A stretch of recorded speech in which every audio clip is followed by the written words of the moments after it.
चनार। अरे घर ही में बेटिया जे पापा भइली हो सयान। अरे घर ही में बेटिया जे पापा भइली हो सयान।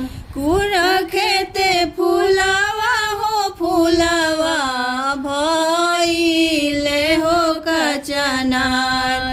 अरे घर ही में बेटिया ये चाचा भइली हो सयान।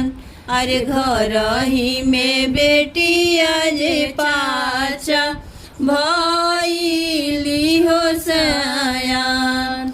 कैसे कैसे रखबाए पापा बेटिया हो सयान। कैसे कैसे रखबाए चाचा बेटिया हो सयान। कैसे कैसे रखबाए पापा फूलावा हो कचनार। कैसे कैसे रखबाए चाचा फूलावा हो कचनार।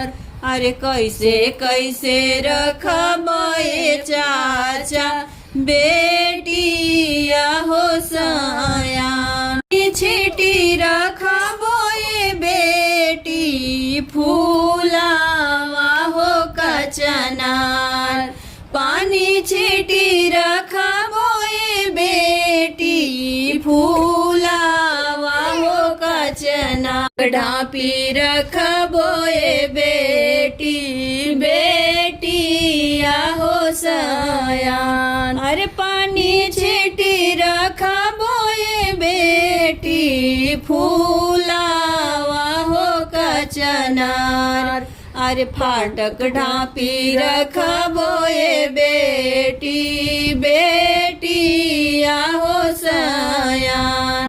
पनिया छिड़के पापा फूलावा जइहे मुरुझाए। कितनो पनिया छिड़बाए चाचा फूलावा जइहे मुरुझाए। कितनो फाटक ढापबाए पापा बेटिया होइहे वीरान।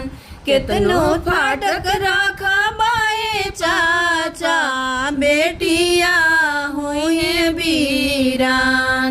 कितनो फाटक ढापबाए चाचा बेटिया होइहे वीरान। फूला खेते फूलावा रे फूलावा फूलावा भइले कचनार।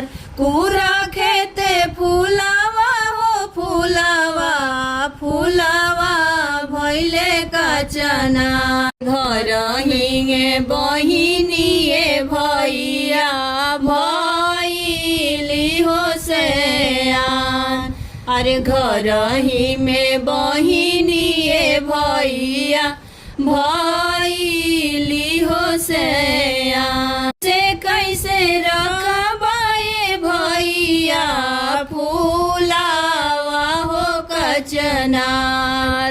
कैसे कैसे रखबाए भैया फूलावा हो कचनार।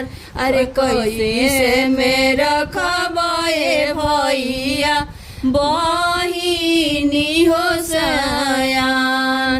अरे कैसे में रखबाए भैया बहिनी हो सयान। छिटी रखबाए दीदी फूलावा हो कचनार। छिटी रखबाए दीदी फूलावा हो कचनार। अरे फाटक ढापी रखबाए दीदी दीदिया हो सयान। अरे फाटक ढापी रखबाए दीदी दीदिया हो सयान। कितनो पनिया छिटबाए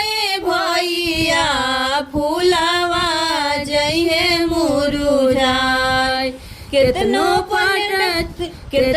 पनिया छिटबाए भैया फूलवा जइहे मुरुझाय केतनो फाटक ढकबाए भैया बहिनी होइहे वीरान केतनो फाटक ढकबाए भैया बहिनी होइहे वीरान।